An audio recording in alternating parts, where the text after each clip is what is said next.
friends, lovers of freedom across the world. I welcome you to this amazing program. Wherever you are joining me from, I appreciate you and I thank you for being part of this program.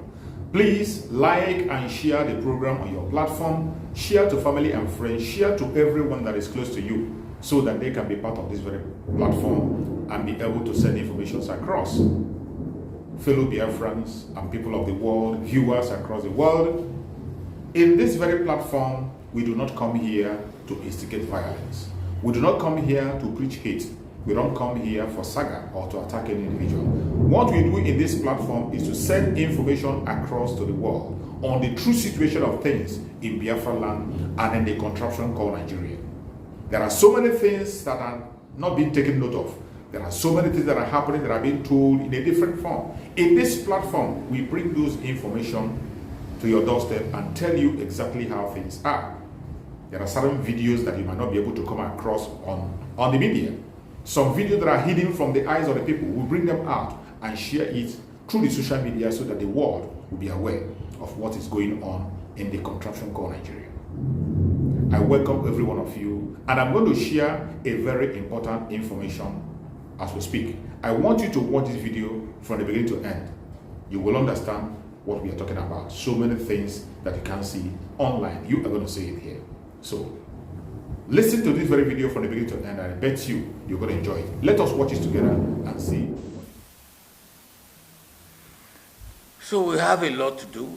For me, I will again thank you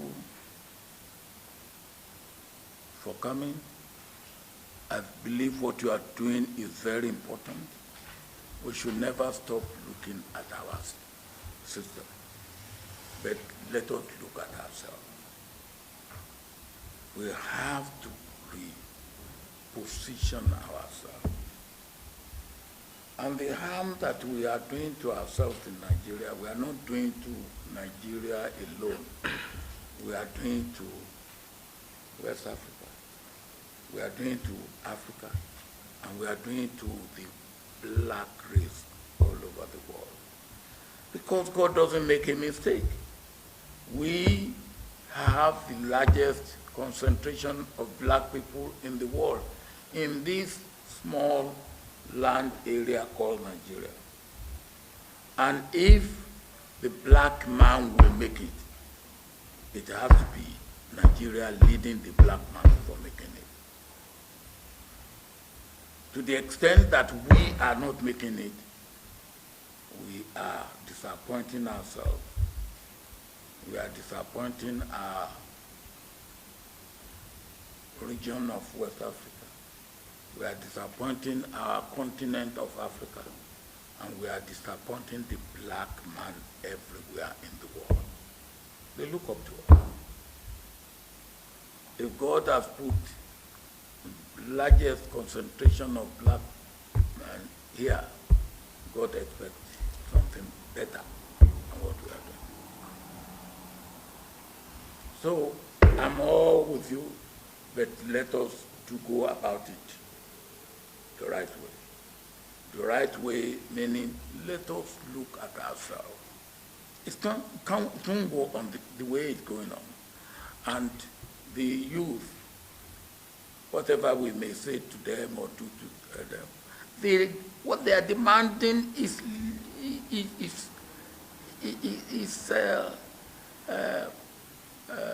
what is the word that is legitimate. As I said, you are what you are today because you are a Nigerian. I am what I am today because I'm a Nigerian. So why should they be Nigerian and be languishing in poverty? Why? And then they make demand for that. And we are not listening to them. They make demand for that. And we are treating it with levity. We are sitting on a keg of gunpowder. They are frustrated, they are desperate, they are angry, they are hungry, they are unemployed, they are in abject poverty. What do we expect? those boys and girls that have tried to go over the Sahara and go over the Mediterranean, they had 3 hurdles to cross: the Sahara, the ill treatment in the Mediterranean country on this side, whether it's Algeria or Libya or wherever, they go through hell. Then the Mediterranean. Then when they landed on the other side, some of them came here. I listened to them and I was weeping. Now, why should they go through that? Because what you and I have not given them the attention that they deserve. And that's it. So I am here with you, and I will be here with you, but let us get it right, and let us do it right. Thank you very much. Working for the Hague Institute for Innovation of Law, but I've had the privilege in my past life to be a politician. So when you talk about mad dogs and corrupt people and bias, I cringe. The judiciary should not be seen mingling with politicians. Who are the judiciary? They're Nigerians. And I think that's for me, I think that is the root of the problem. Somehow, you become a governor and you're no longer a Nigerian. Somehow you become a judge, you're no longer a Nigerian. You're a president and you're no longer a Nigerian. And that is the root of the problem. It is a Nigerian problem. If you're a corrupt Nigerian and you're made a judge, you will be a corrupt judge. If you're a corrupt Nigerian and you become a SAN, you will become a corrupt SAN. The problem is a Nigerian problem. It starts from the home, it starts from the communities. We don't even hold each other accountable any longer. So, sir, I equally have a question for you. Perhaps we should legislate who people marry. Why should a prominent politician's wife be able to be a judge? It should be against the law. You see somebody that I laugh at it. He's a prominent politician, and his wife climbs up and becomes a Supreme Court justice. We have to regulate these things. And some people will say, how can you regulate love? You're not regulating love, you're regulating sanity and discipline. If your wife needs to be a judge, then you need not be an elected official. You must pick one. Let us get serious. Let us get serious. You hear court judgment, and the judge sitting there is the wife of a senator, and the senator comes on the floor of the Senate and tells us, well, in the bedroom, I have negotiated for some of you, and we laugh. So I'm calling on all of us, because I was talking to my friend, Dr. Gash. I was saying to him that the simplistic response to all of our problems is to blame the judiciary. The simplistic solution to all our problems is to blame politicians. If I didn't tell you today that I am a politician, or I was a politician before I went on sabbatical, I don't look like one. I don't speak like one. But let me tell you another problem before I sit down, having listened to our speaker. The bigger problem is, I have to humbly tell you that the politicians you see on your television, in the Senate, the National Assembly, are finished products of a very corrupt root. I remember the first time I was just coming back from the US when I ran for Federal House of Reps. I went to one of the delegates' house, and I must say this with all sense of humility. The man couldn't speak English, was a secondary school dropout, was riddled with poverty. I was trying to understand, how can this man gauge if I'm good enough to represent him? I could barely sit on his seat. The house was filthy. All of you politicians know what I'm talking about. But multiple people like him were responsible to vote for who was going to represent them. And then you wonder what is wrong. With all due respect, it's not lawyers that pick these people. It's not people seated here that choose who is going to represent their parties. Let's get serious. From the root is corrupt. When it's time to pick those delegates, politicians pick delegates who cannot barely understand the system. All they know is the brown envelope. And you let them elect your senators and House of Reps members, and what do you expect to get out of it? Let's get serious. When they are writing these delegates, most of them are not even educated. They can't read, they can't write, they don't understand anything. They're waiting for the bags of rice. They don't care about issues. Give me the money. And then finally, because maybe this is not the right time to say all this, but finally, before I sit down, I want to challenge us. Are you waiting for your turn? Because the last election to me was the most sincere. A man who is now, with all due respect, our president, said it is his turn. I felt that was the most sincere statement. Because amongst the political class, amongst the judges, amongst the judiciary, the legislative, all of us are waiting for our turn. Our turn for the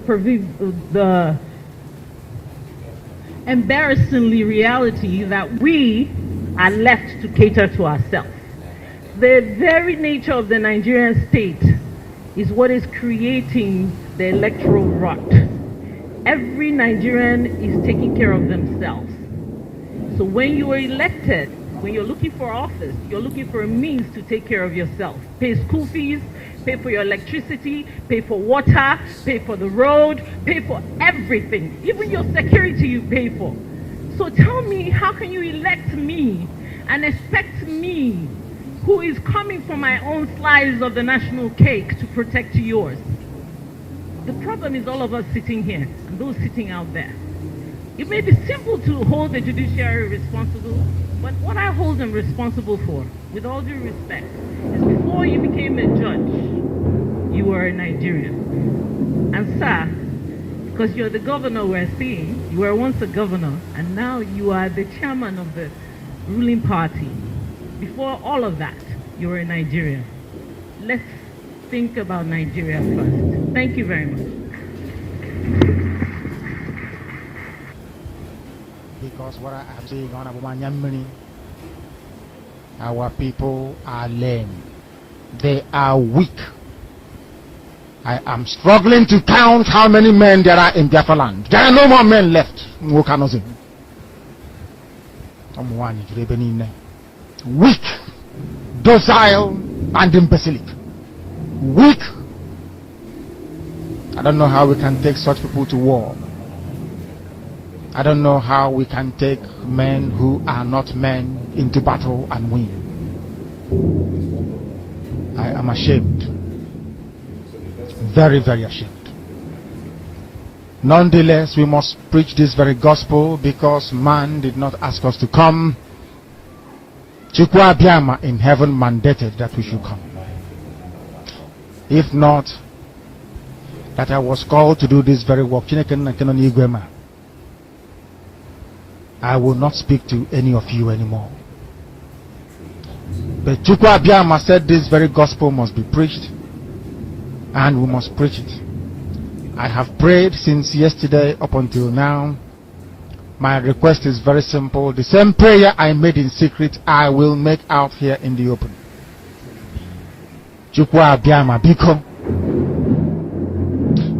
since it is your intention that your kingdom will be restored upon this very earth, I need men. I need men. I did not say boys. I said I need men.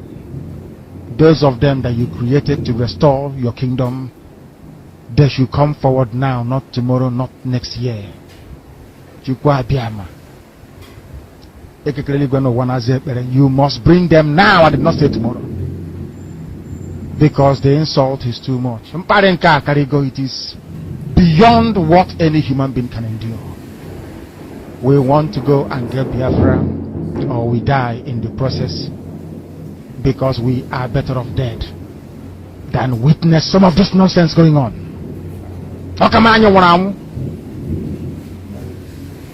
The level of insult is beyond what any decent human being can tolerate. I was an Achinama. They bring their cattle into our land. They desecrate our land. They kill us in the presence of our families and nobody does anything about it. Thank you so much for watching the program. I appreciate you for your patience to watch from beginning to end. I hope you have learned a lot from this very program that I just played, this video. Please like and share the video. Share to all platforms. After sharing the video, now you can go to the comment section and put down your comments. Whatever suggestions, contributions you have to make, what do you think about the video I just played? Go to the comment section and put your comment. I will go through the comment section and I bet you I am learning a lot from there and you can equally learn from there. Let us share our experience on that comment section. Thank you so much and stay blessed. Don't forget to share and we continue to bless you as you share. Biafra government, peace, progress, unity and equity. We move.